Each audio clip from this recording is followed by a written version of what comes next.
है। सर कैसे देखते हैं आप, नोटिस दिल्ली पुलिस को जारी किया गया है, क्या कोई बहुत बड़ी जीत इसे देखा जाए? नहीं, ये तो आम तौर पे नोटिस करने का एक रिवाज है, भाई स्टेट को मौका दें, ये ना सोचें। और ये असल में ये कई बार चक्कर काट चुका है ये केस, और जितने दिन वो जेल में रह चुके हैं, जितने गवाह हैं और जितने ट्रायल का जो माहौल है अभी, मुझे नहीं लगता कि इंटरिम जमानत नहीं देनी चाहिए थी। उनको तुरंत देनी चाहिए थी, जब तक इस केस में सुनवाई करते, फाइनल हियरिंग करते और इसमें फैसला करते जज। लिबर्टी का जो हक है, राइट टू एक्सप्रेशन का, फ्रीडम का और लिबर्टी का, इसमें मुझे ये लगता है, मैं अगर सुप्रीम कोर्ट में जज होता, मैं इमीडिएट इंटरिम जमानत देता। क्यों देता? क्योंकि इंटरिम जमानत उसको पहले भी कोई घर में शादी या किसी फंक्शन के बहाने मिली थी और उसका कोई दुरुपयोग नहीं हुआ, ऐसी कोई शिकायत भी नहीं है। तो इसलिए उस इंटरिम जमानत देने के लिए जो 5 साल से लोग, जो बच्चे जेल में बंद हैं, और वो सिर्फ इस वजह से कि सरकार ऐसा चाहती है। ये भाई सरकार के चाहने से थोड़ा होगा इस देश में। सरकार के चाहने से संविधान मुड़ेगा, कानून मुड़ेगा, कानून को मोड़ेंगे, उसका मिसयूज करेंगे, ऐसा नहीं चल सकता डेमोक्रेसी के अंदर। ये राजशाही और तानाशाही में चलता है, और जिसकी झलक दिखाई दे रही है। इसके ऐसे मौके पे संविधान को, सिस्टम ऑफ संविधान की व्यवस्था को और कानून की व्यवस्था को बरकरार रखना, जिंदा रखना हाई कोर्ट और सुप्रीम कोर्ट की ड्यूटी है। और मुझे लगता है कॉन्स्टिट्यूशनल कोर्ट इस ड्यूटी में फेल हुई है। मैं इसको क्लियर कट करता हूं, इसमें कोई इफेंट बट नहीं है। नहीं, अब हाई कोर्ट से जैसे जमानत खारिज हो गई थी, सुप्रीम कोर्ट आया तो 2 बार से टल रही है। टल क्यों रही है फिर ये? टलने का तो पहली बार तो ये कह रहे थे कि भाई हमें लेट फाइल मिली है, पढ़ नहीं पाए हैं, तो इसलिए टल गई। और दूसरी बार अब ये है कि भाई समय दे दिया और हम सरकार से पूछेंगे, उनका जवाब आएगा, और अभी देखना है सरकार क्या क्या करेगी। मैं इस तरह के जमानत के केसेस में रहा हूँ और अभी भी हूँ कि यूएपीए या पीएमएलए के केसेस में जमानत के लिए सरकार के जो वकीलों की टीम या पुलिस जो होती है, बहुत बार डेमोक्रेसी के हिसाब से बहुत बार गलत धाराएं लगाई जाती हैं, और गलत धाराएं लगा के उसी को चिपके रहते हैं। और गलत धारा पुलिस तो लगा देती है, पुलिस के बाद जब चालान पेश होता, लॉ ऑफिसर होते हैं, कानून को जानने वाले, लॉ ग्रेजुएट, वो ऑफिसर की ड्यूटी है, पुलिस वाले ने धारा सही लगाई है गलत लगाई है, जब तक वो साइन नहीं करेगा, वो जो साइन करेगा वो धारा का माना जाएगा भाई पुलिस ने ठीक काम किया है।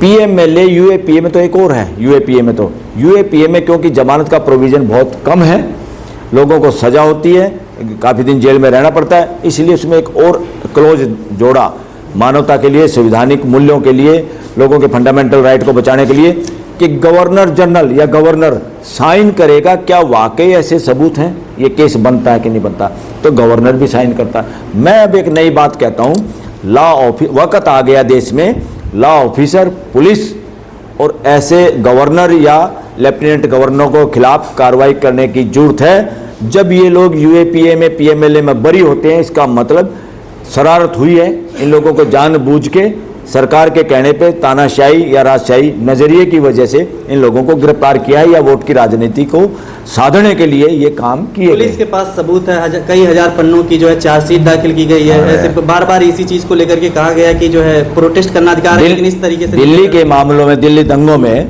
कई ऐसे केस सामने आए हैं जो मैनिपुलेटेड विटनेस तैयार किए गए, पुलिस कोर्ट ने उनको झाड़ मारी है, भाई तुमने ये क्या किया, बरी हुए हैं लोग इस देश में।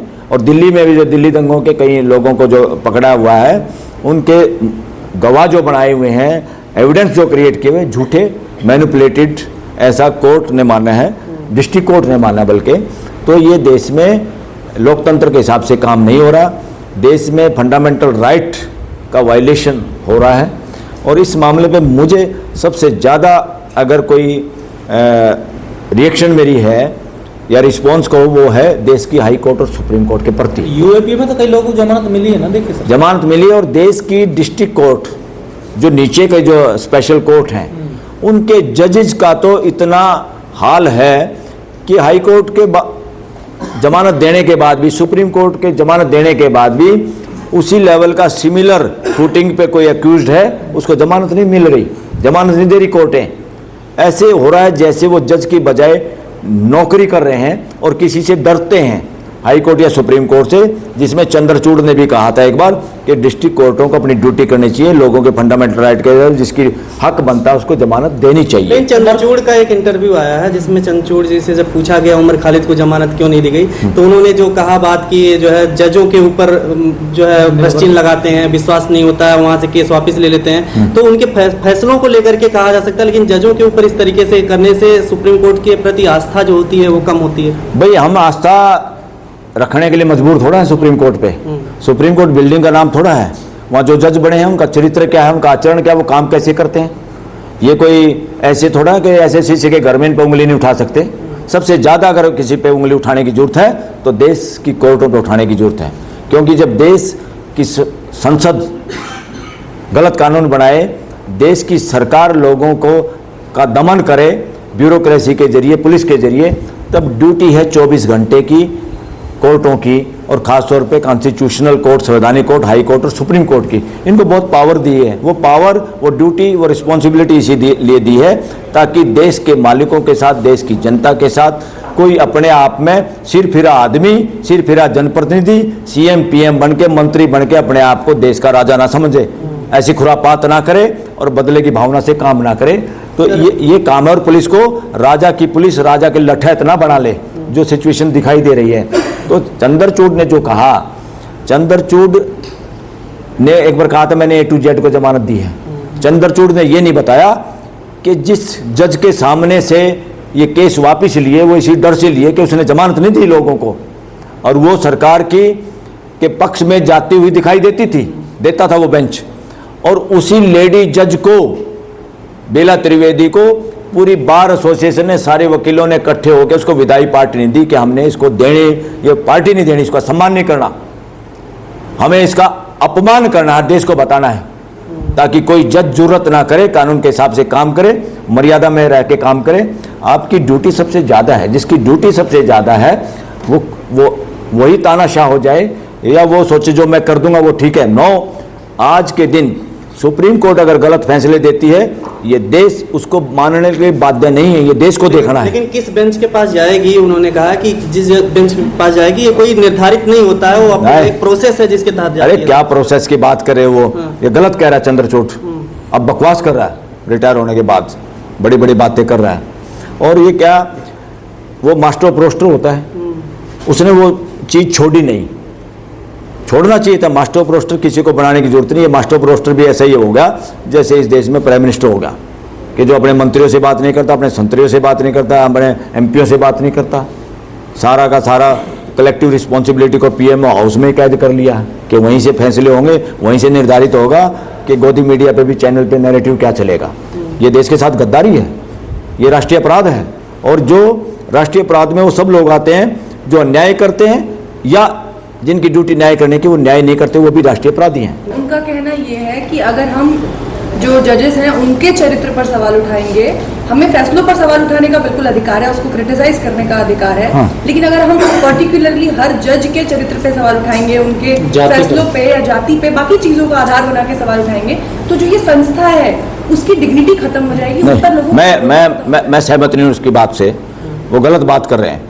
आप ट्रांसपेरेंट बताइए ना, जज का सारा हुलिया बता दो ना, फिर कौन उठाएगा उंगली। अब चरित्रवान है तो आप पर्सनों से डरते ही नहीं। अरे भाई 1,00,000% करो ना, तभी तो चमक के आता आदमी का चरित्र। उंगली उठाने से चरित्र डाउन थोड़ा होता है। उंगली उठाने के बाद गर्दन उठा के चलने वाला आदमी का तो पता चलता है चरित्रवान है। यार ये तो उंगली भी उठा के देख ली। कितने लोग हैं जो चरित्रवान हैं जिन पे उंगली उठाई है, लोगों ने माना नहीं, और आप डरते हो कि हमारे चरित्र पे उंगली उठा रहे। अरे आप क्या बन गए भाई, आप लाट साहब बन गए। ये लॉर्ड साहब का जमाना नहीं है। और हमने तो मुकदमा लड़ा 2006 में। इस देश का कोई भी जज माई लॉर्ड नहीं है, कानून है।